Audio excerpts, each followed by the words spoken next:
Like this podcast? Why not try Double Century, my podcast on the history of cricket? Want to know why England's first Test keeper was in jail? Or the moment when we learned to hit the ball over our heads? Find Double Century in all of your greatest podcast apps.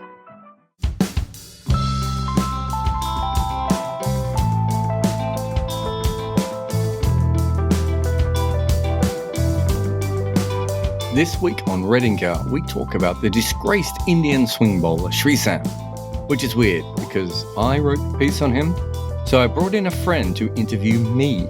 I'm Subash Jayaraman, the king of cricket podcasts. Sreesanth was a figure of fun during his career, either being slapped by Harbhajan Singh or being caught in a match-fixing sting. So I caught up with him when he was in the middle of his battles at the BCCI. He was a fascinating and thoroughly weird man.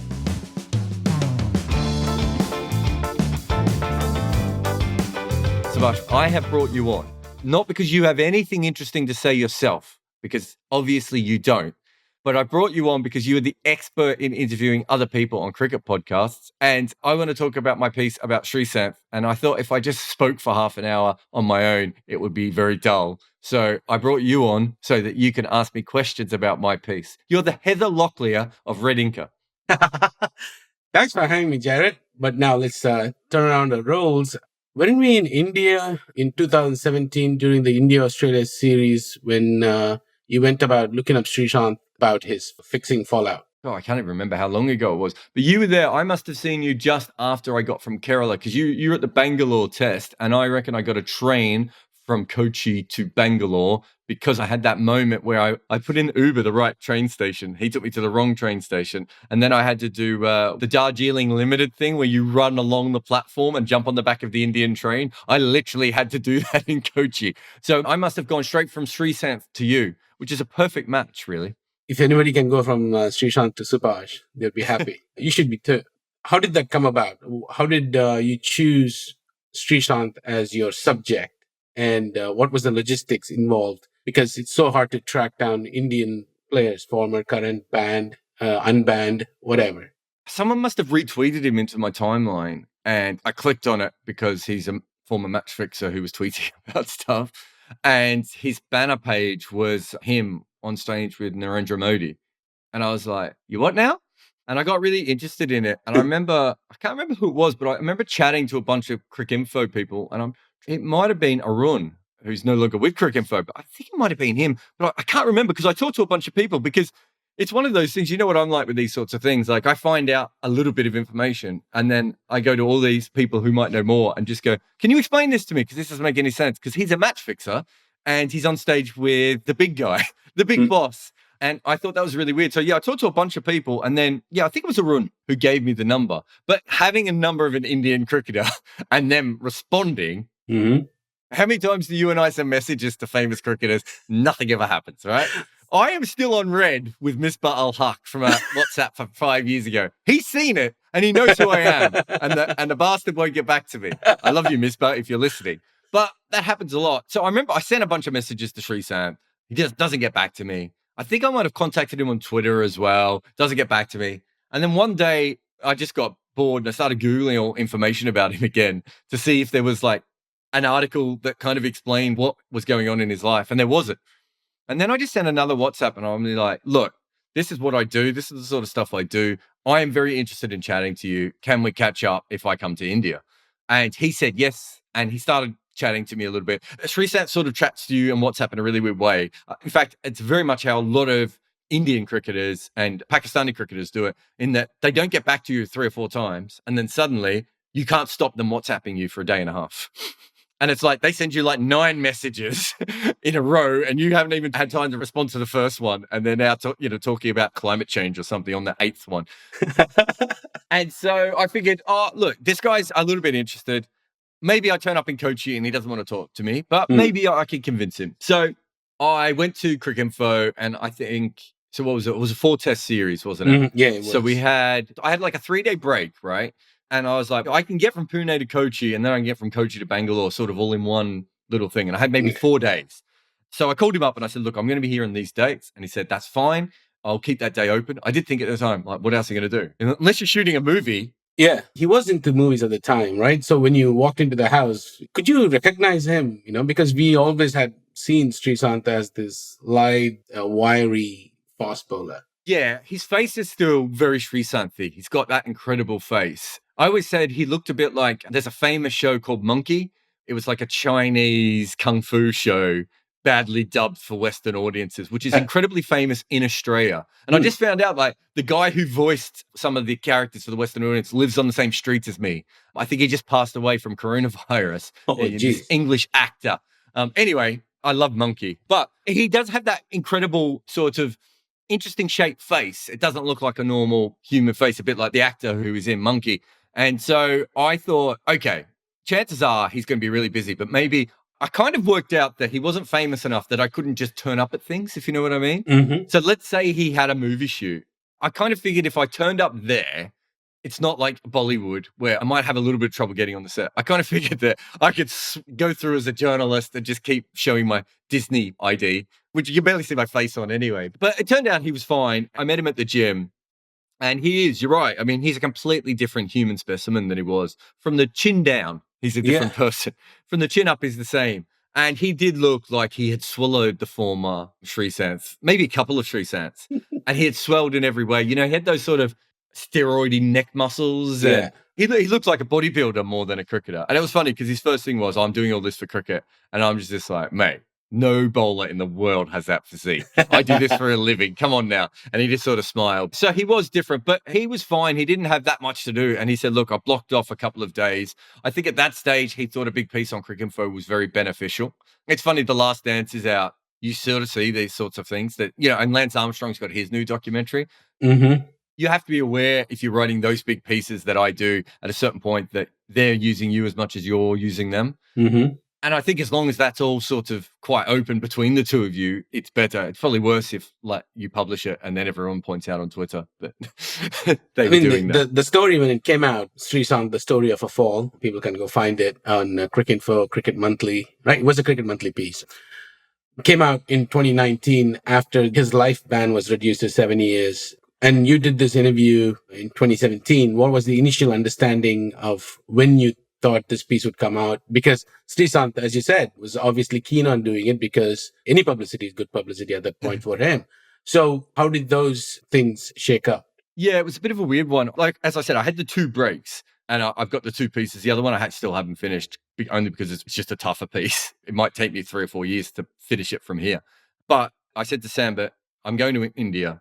I got a free ticket from India to Hong Kong and I did the Hong Kong Netherlands. So I sat on the bench for them and I did the MLI story.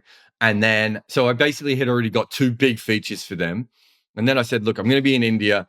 There's no point me going and doing press conferences and everything. Why don't I just come up with 2 other ideas? And I came up with one which they really like, which they probably still want me to write. And the other one is the Sreesanth one. And to be fair, I don't think Sambit was ever completely on board with the Sreesanth one. He was a little bit apprehensive. It was an Indian match fixer. They'd had their Chris Cairns issues by that point. They had, for the first time in a while, a very working relationship with the BCCI. And I was about to come in and write a piece that at that stage we didn't even know, but it was always going to be tricky. Then it came out, but we were also in a weird situation that, well, he's just been found not guilty by this court, so let's do the piece. And they'd be like, but there's an appeal going. And it was like that for 2 years, really. And I probably disagree with Cricinfo on this, but they really wanted the BCCI to have a say on this piece. And I had contacted the BCCI officially, and they had said, there's no way we're talking to you about Sreesanth. I then talked to their ACU officer, to be fair, who did talk to me a little bit, although he only talked to me once and then disappeared forever.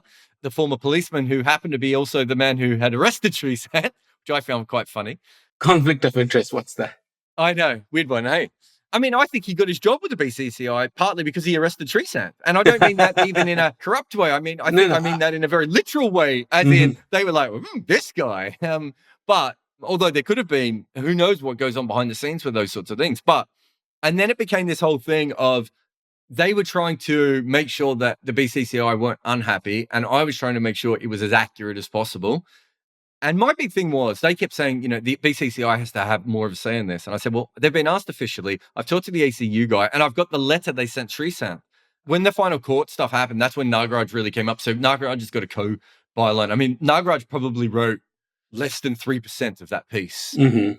And it's certainly less than 7%. But a lot of the factual stuff about the later stuff in the courts, he certainly had a huge say in. Even if he didn't write it, we were involved. So it's very much a written by piece by me, but he certainly had a lot of factual parts to it. But by the end, I'd get completely on top of one court ruling, and then a couple of months later, there'd be a new court ruling. So to have someone like Nagaraj that we could go through together. But I think looking back, I wish Cricket Info had just said, we won't publish this until we know the final judgment is passed. Had they said that, it would have been much easier for me to do. So there was a lot of rewriting on it. So that's probably why it went a couple of years. But it would have been as good a piece had it come out 2 years earlier whenever I wrote it.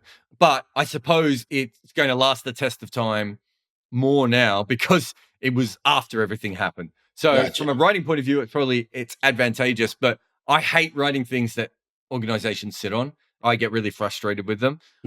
Once the work is done and I'm happy with it, I want it out. So there's probably a lot of angry messages between me and Crick Info people in the year and a half, 2 years. Which writer is ever happy that once they're done with the work, the blood, sweat, and tears, they want to see it on black and white? Exactly. And the longer it takes, the more frustrated you are, and you start wondering whether they're going to ever publish and all that. Yeah. I mean, I had to teach myself the Indian court system for that piece. Do you know what I mean? So I was like, guys, I got this. Let's go.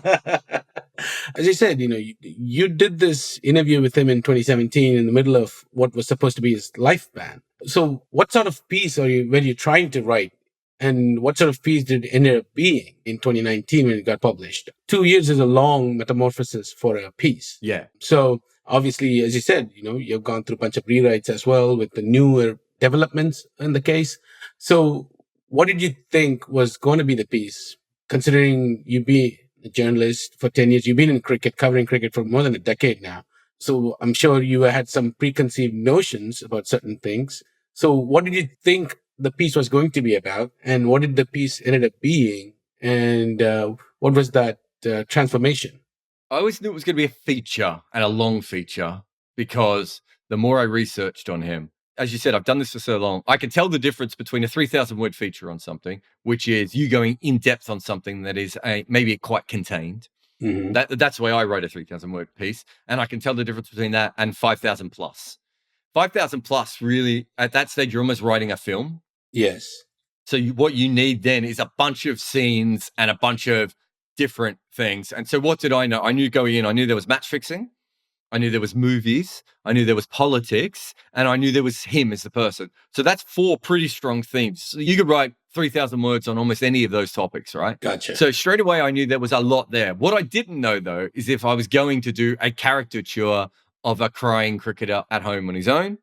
I didn't know how much the legal stuff I would get into at that stage. And so all I knew was I need to spend a lot of time with him and understand who he is now. And if possible, try and understand who he was before if the two people are different. And luckily for me, he was very honest with that. He was like, I was not a very good person before. I was a young, aggressive, famous person who wanted to outspend Sachin Tendulkar on a night out to prove that I was a bigger dog than him and all those sorts of things. I found him at a very interesting time. Even the women he dated, I would assume he dated a lot of models and flashy women before and, probably daughters of billionaires, those sorts of women. And his current wife was very much a normal human woman. She's not a flashy person. I noticed her trying to hide the flashier parts of the house, which he obviously is all Sreesanth when I was there. So all those sorts of things came about. So once I was there, I knew what it was. But beforehand, I didn't really know what it was going to be. I also didn't know how honest he would be with me.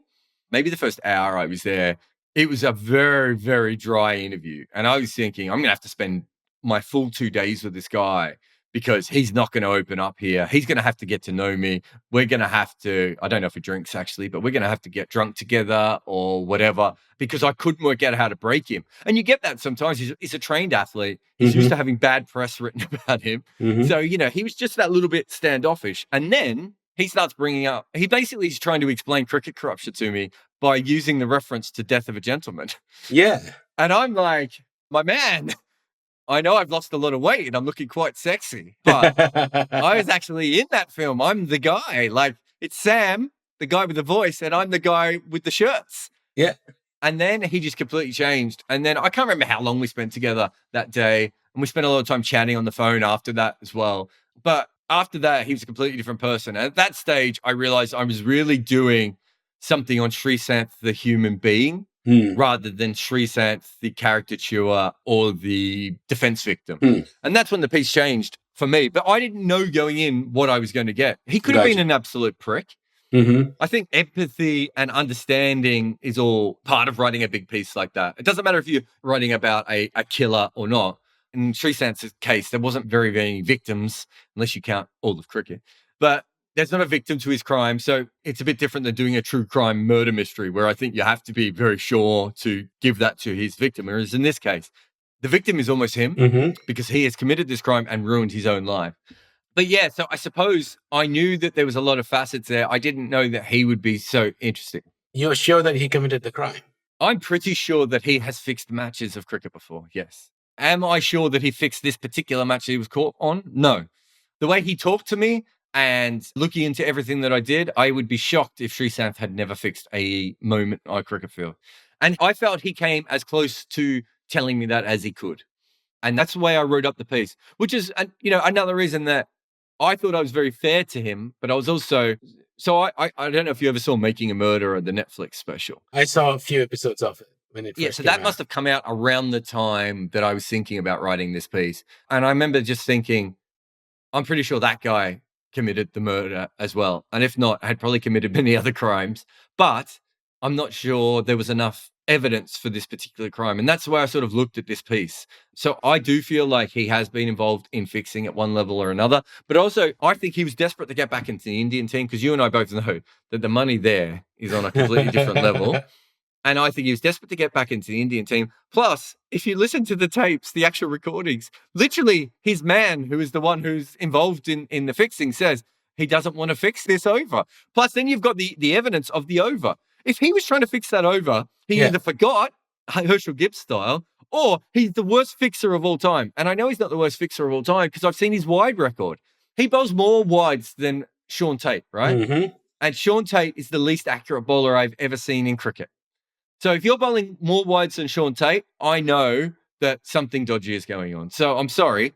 I do believe that he did it, but I don't believe that the evidence just doesn't stack up for this one. 2010, you had the Pakistani trio, the fixing, which you bring up in the piece too a little bit.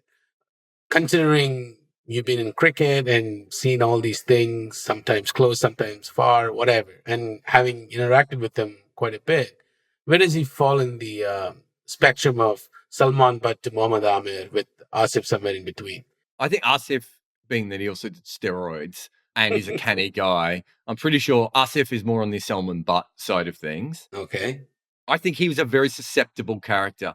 If you're going out and you were spending tens of thousands of dollars in nightclubs in London and Dubai, just to show that you're a big dog, you are suddenly in a position where you are vulnerable.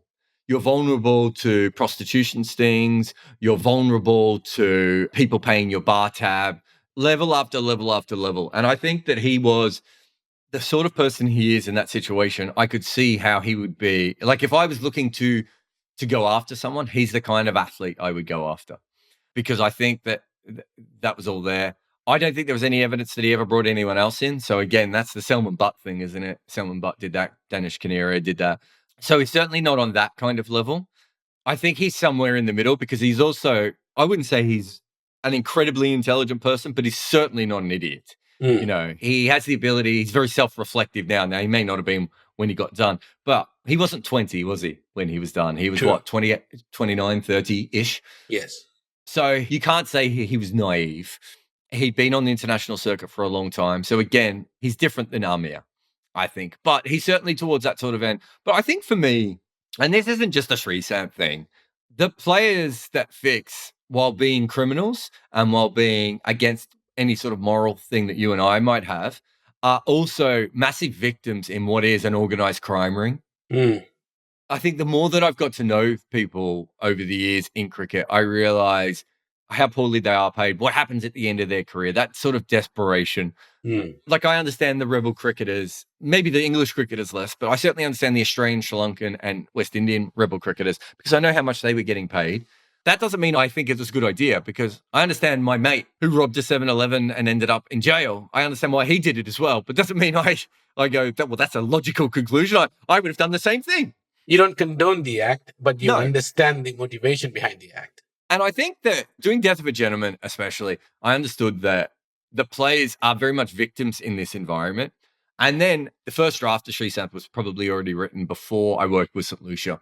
But being around St. Lucia and seeing the traps that players have and how it all works, and the ACU guys sit in the hotel lobby all day, and there's not much they can do other than try and shoo people away if they don't have a hotel room in that place, and all those sorts of things. And when you do St. Kitts, I forget, I might be the Marriott. I can't remember the hotel chain, Hilton, Marriott, whatever it is, that all the teams stay in St. Kitts, has a casino there. Mm-hmm. And players like to gamble, and especially young Asian players who are not used to that. It's all right, well and good for someone like me who grew up with gambling in every part of his life and is okay with it. Let's say you're a young Asian player and you're smoking and drinking and gambling, and someone just casually walks past, takes the photo. You and I both know the kind of emotional blackmail that can have with your family. True. Sreesanth never talked about that sort of stuff with me. There could be photos of anything. Like, one thing I've heard with players is, like, sometimes what they do is they offer you drugs and women. Mm-hmm. Then when you get completely high, then a man comes in naked as well. They try and do everything they can to kind of capture you. Gotcha. And so I do understand all of that. That doesn't mean that I forgive him, because he had everything ahead of him. Yes. And he was a dick. But he doesn't really forgive the early Sreesanth either. Do you know what I mean? Even he sort of says, yeah, I was an idiot and I threw it all away. So I have a very different view than I probably would have 10 years ago of those sorts of players. I was talking to an Indian journo that had roots in Kerala, from where Sreesanth is from. He kind of knew the guy too, knew his background and all that. And at the height of this thing going on, I had asked him, like, you think he did it? He's like, yeah, I do. And one angle that he said was about his parents kind of pushing him to live large and larger than he was, and make more and more and more. Pushed him into that sort of thing where he's like, well, easy bucks. Did you approach that angle at all? Did you get any inkling on that aspect of things at all from doing the story? I decided to stay with him because he was so honest. I think if I was Wright Thompson type thing, I probably would have gone back and done childhood friends and would have interviewed his wife on her own and everything. But because of the amount of time I had for a piece like that, and he was so honest, I just felt that I didn't need to. Like, he was quite clear. I think he came from they weren't a very wealthy family. They were soldiers, very working class family. And I felt it was less to do with his family and more to do with him trying to prove that he simultaneously wanted to prove that he was a tough man and a big man. Gotcha. So he wanted to prove to his family that he was tough and strong. So that's why the slapping thing really affected him. Right. It really did affect him. And that's why he's gone on to be this big weightlifter, I think, because he's trying to show now he's tougher than a soldier, even though we both know if he fought a soldier, he'd probably get the shit beaten out of him. But I think there's that. And then the other side of it, I think he wanted to prove to his family that he was a big man now and that he was bigger than them. We talked about it a little bit. I found it quite interesting that he trained himself like a soldier. So I went with that aspect more. Perhaps if I talked to his family, it would have been different.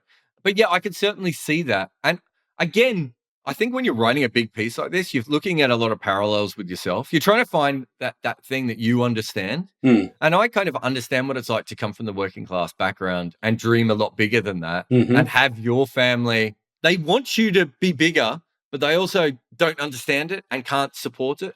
A really interesting one I talked to years ago, the leg spinner Craig Howard, who was supposed to be the Shane Warne said he was more talented than him, but Craig never made it. His body fell apart and his brain fell apart. And he said that he felt he was being picked on by Dean Jones and Les Stillman, the coach and the captain. And his old man was a brickie. I see. And he's like, how do I go back and talk to my old man who's a brickie about cricket politics and about all this sort of stuff? My old man's a simple guy who's worked on his own his whole life and he puts bricks down in people's front yards, right?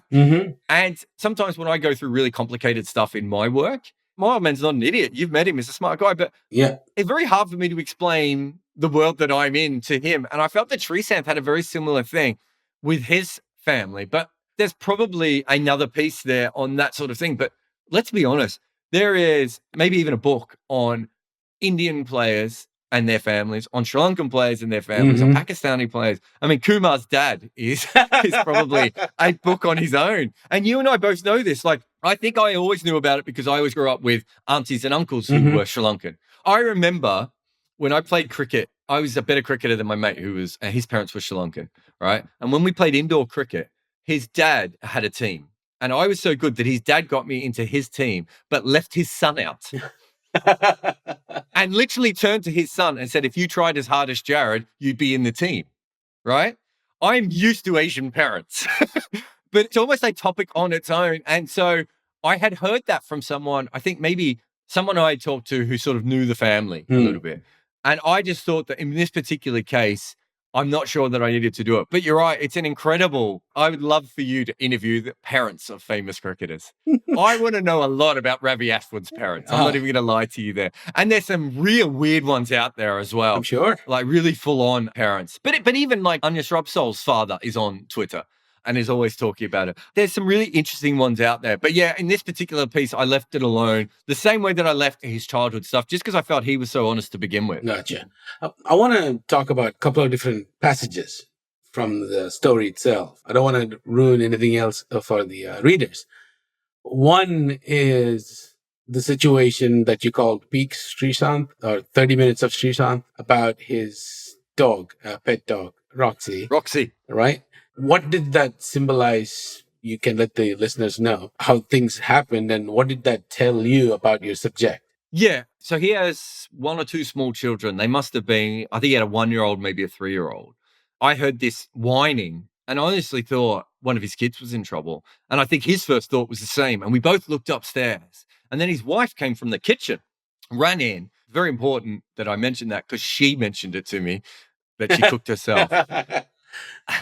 So she runs out and she says, it's Roxy. And I was sort of like, okay. And I'm not sure I knew what Roxy was at that stage, but he was up and running. So I followed him because things were happening. Sure. So I knew something was going on. So it turned out he had this big Rottweiler. That's right. And it's called Roxy because it's short for Rockstar. Of course. Which straight away, he's got a Rottweiler. It's already the most Sreesanth thing ever. And it's in this big handmade cage, beautiful cage. It's a bit Tiger King, this cage, in that it passes the muster of what a cage should look like, but it's clearly too small, but put together by amateurs, but amateurs that know how to put something together, but maybe not a dog cage. Anyway, he's got to have this cage because he's got kids in the house. And this is a huge aggressive dog, which he wants it to be a huge aggressive dog. Of course. We hear this whining. He runs out the front. And I remember thinking, because, you know, it's a traditional Indian house. I had to take my shoes off when I went there. So I've got these tiny little ankle socks on, which already look ridiculous if you're not wearing shoes. And I'm thinking, should I stop and get my shoes? But he runs past. So I was like, well, I can't stop and get shoes now. I'm just going to have to go outside in socks. You're there to report, not to look good. Exactly. Yeah. So then we get out. And so, as I said, because it was made Tiger King style, it's got these wooden planks at the bottom. And Roxy's paw has gone in between the planks. And it's like literally, if you looked from the ground, so we both laid down on the ground, you could see her paw had gone all the way through. And she was stuck. And she wasn't getting that out on her own.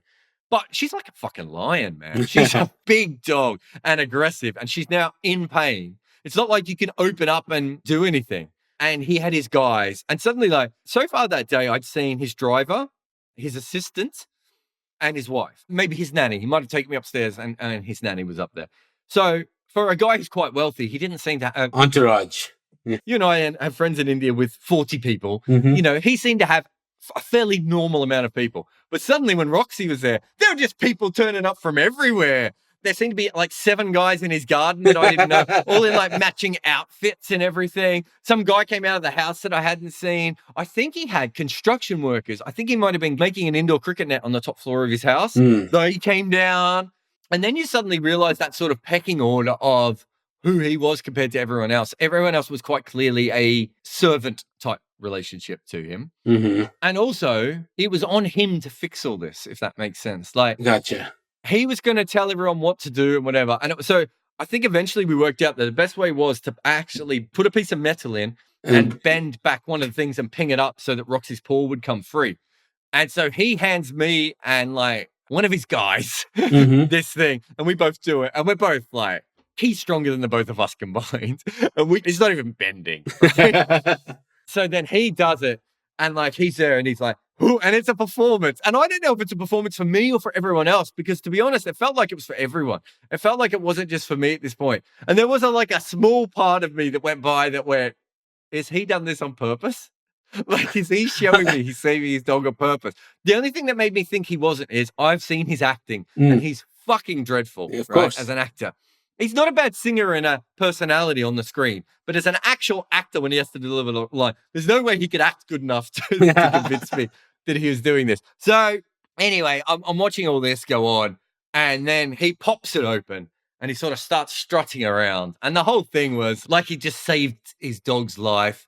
Then you see the caring side of him, he goes up and he cuddles her, and he was distressed from what had happened because she was screaming and whining for, I don't know, it took us 7 or 8 minutes to pop her out. And it just felt really, really like Sreesanth. And then from there, like, I've got stuff all over my hands because I'm been holding metal poles and everything. I go inside and I say, where can I wash up? And I go in straight away, go into his bathroom, wash my hands, turn around to dry my hands.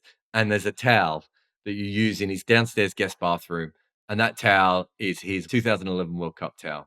And I was just like, this is a guy who's been caught match fixing partly because of a fucking towel.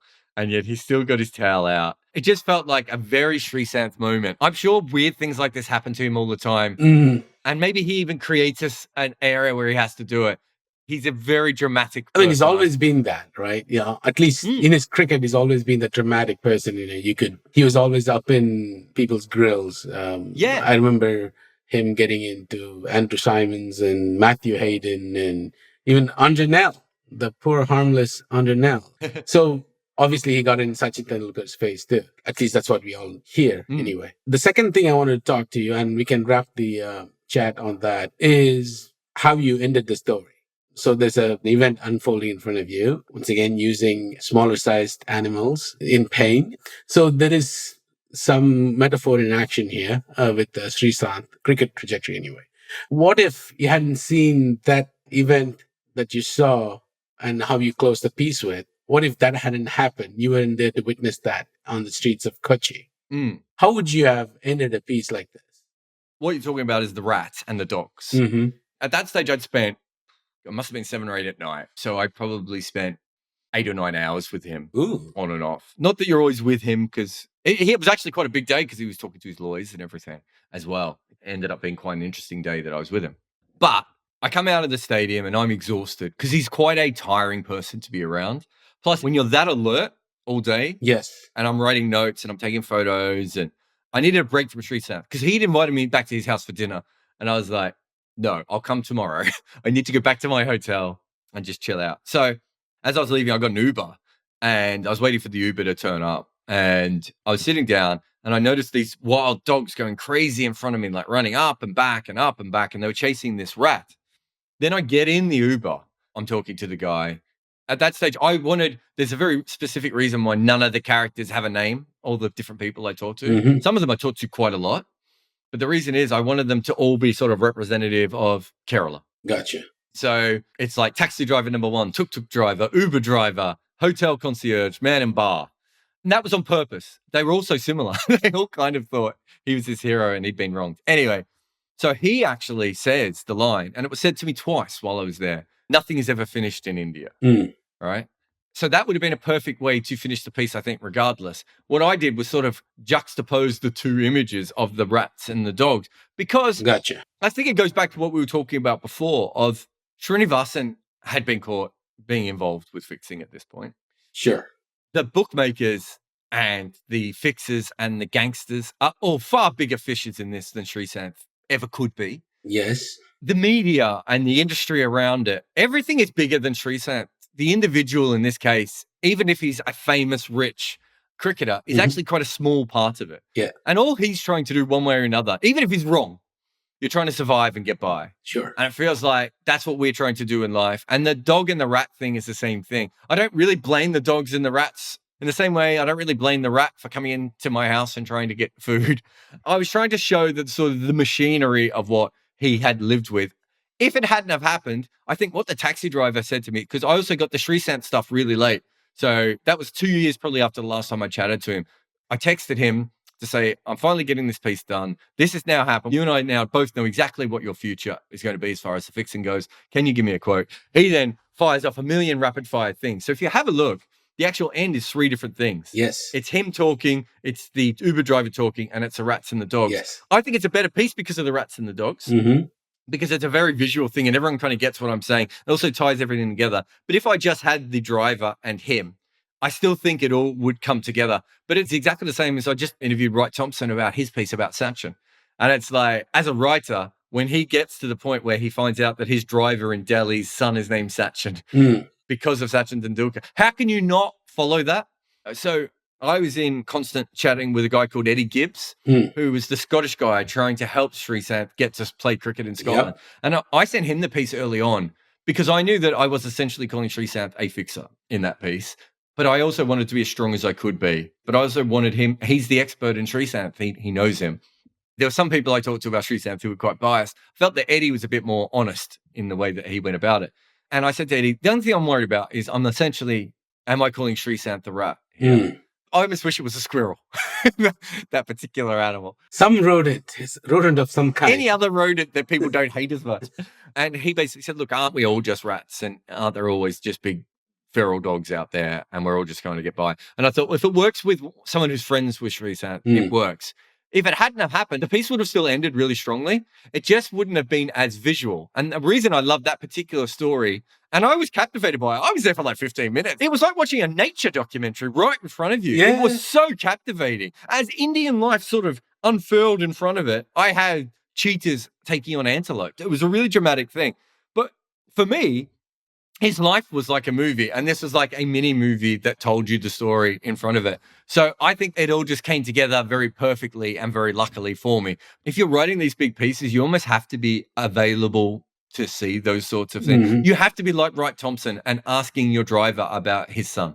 You have to be like me and looking at everything. And I wanted all of Kerala to be part of that story because he's a very Kerala person. So I wasn't looking for rats and dogs. I was literally looking at the world outside that Olympic stadium or the athletic stadium because I wanted to see everything. And in that moment, once you open yourself up, you do start to see it. And you are always looking for that thing that explains what you're writing. And in this case, it sort of happened for me.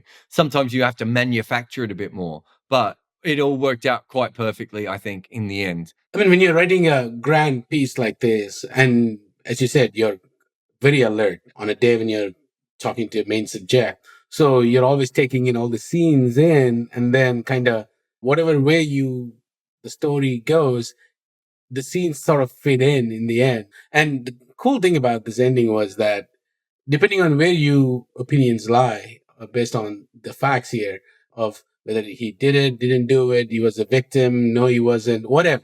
You could pick the sides of perhaps Sreesanth was the dog, or perhaps he was the rat, or perhaps he was the rat that escaped. Maybe he was the rat that was dead.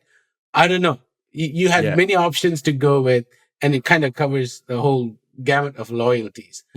Considering the piece had, you end the piece with this scene and as well as with Sreesanth's text, I think it's fair to finish this interview on Sreesanth himself. The Sreesanth, the cricketer, I mean, that underpins everything here. In a way, he got kicked out of IPL, but IPL kind of started with Sreesanth. In the air, Sreesanth takes it, says Ravi Shastri, and that's how basically IPL is kicked off. I remember 2006-7 series against South Africa. That's the first time I'm really seeing Sreesanth bowl. And it was Joburg, he won the man of the match. He was just unstoppable. He had the bolt upright seam long before Mohammad Shami. So let's end on a note of Sreesanth, the cricketer. Like, what do you recall? Yeah, he's probably one of the last genuine outswing bowlers, wasn't he? In that he didn't have much else other than, as you said, the bolt up seam and swinging the ball away. There's two different kind of outswing bowlers. There's the sort of Hoggard outswing bowler, Terry Alderman outswing bowler, where they're completely in control of, Hilton House was another one. They're completely in control of the ball at all times. And then there's the kind of dramatic outswing bowler where you're not quite sure if they're completely in control of it, but they seem to get very late swing and very dramatic swing quite a lot. He had that. That flair is quite exciting. There's nothing exciting about watching Ben Hilton House. There was when he was young and he's bowling outswing at 90 miles an hour. But certainly by the time he played Test cricket, he's bowling 85 mile an hour. He had that sort of contained action. Yeah. You pair him to Sreesanth, it always felt like things could go wrong with Sreesanth. Something could fall apart.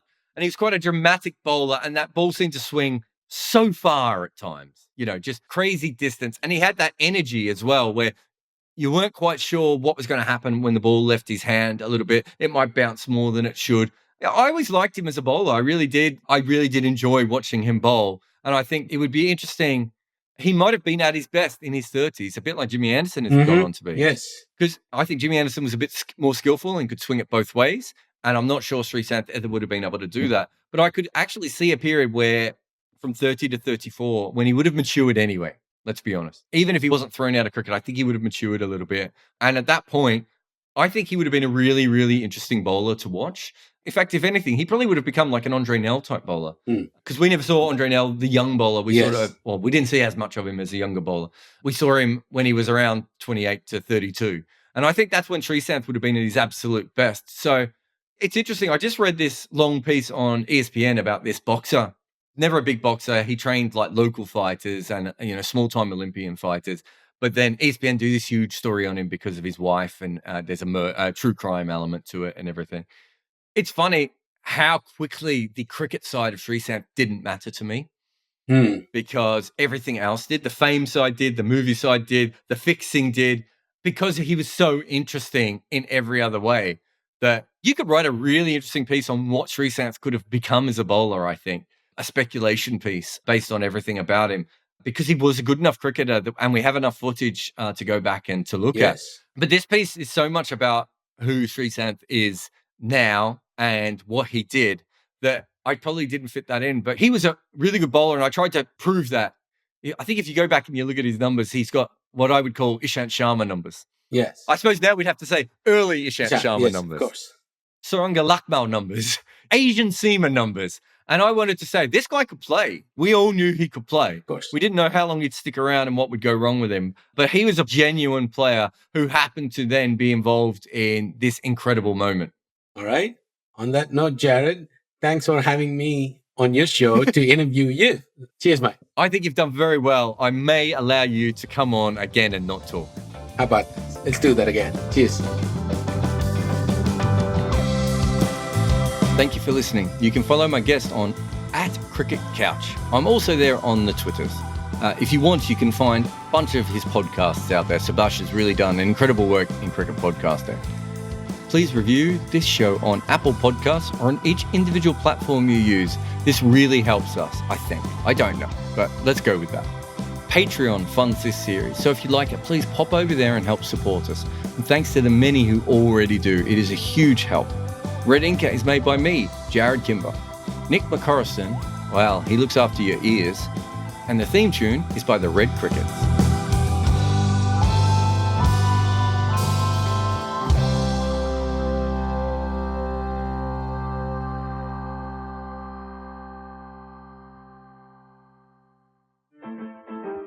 Red Inca listener, don't forget to also subscribe and listen to Double Century, a podcast where I trawl through old newspaper reports and bitter books from former players to tell the story of our great game. Find Double Century in your podcast apps.